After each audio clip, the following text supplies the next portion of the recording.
Breaking news out of Russia right now. The U.S. Embassy in Moscow has issued a security alert urging U.S. citizens to leave Russia immediately, coming in the wake of Russian President Vladimir Putin's order for a partial mobilization of Russian men to fight in his war in Ukraine. That's right. Again, keeping in mind more than 200 days into this war. Joining us now is Robert Wilkie with his analysis of what's going on, the breaking news here. Distinguished National Security Fellow at the America First Policy Institute.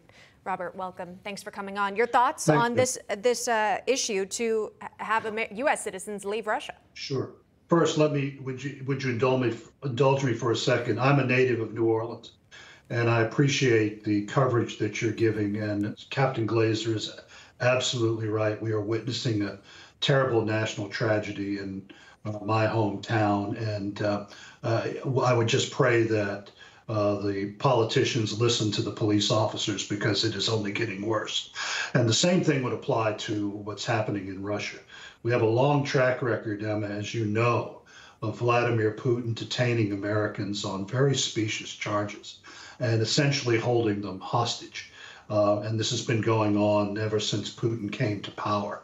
I think the order should have been given a long time ago, because the civil structure of Russia right now is collapsing in on Putin. You see tens of thousands of Russian males fleeing the country to avoid his latest mobilization order. And it's imperative that we don't give him any more rope by holding more Americans hostage. Staying on that point, we've reported on this, many thousands, let's say, Russians trying to flee the area in terms of that conscription possible, bringing up 300,000 men to fight in this war, many not believing in the war, many protesting it, thousands arrested, as we know, various anti-war protests breaking out. As you've seen, it's getting violent. And now the U.S. State Department is advising Americans to leave. You would have thought maybe that would have been advised before. So I'm curious, based on your experience, is there something that happened recently? Could there have been to make the State Department act now? Well, we're starting to see Russians begin to attack Russian civil authorities. Mobilization or military recruiting offices are now being attacked. Putin is cracking down. He's filling his jails with dissidents, and it's only a matter of time before he lashes out at Americans and Europeans.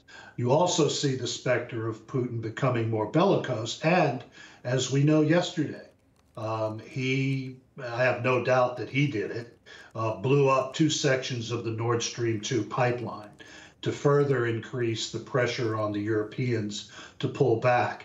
There are only 3 navies in the world capable of pulling off an operation like that. One's the United States Navy, one's the Royal Navy, and one's the Russian Navy. So we can probably figure who did this. And now we're witnessing, as you can see on your screen, natural gas being released into the Baltics as a result of Putin's own act of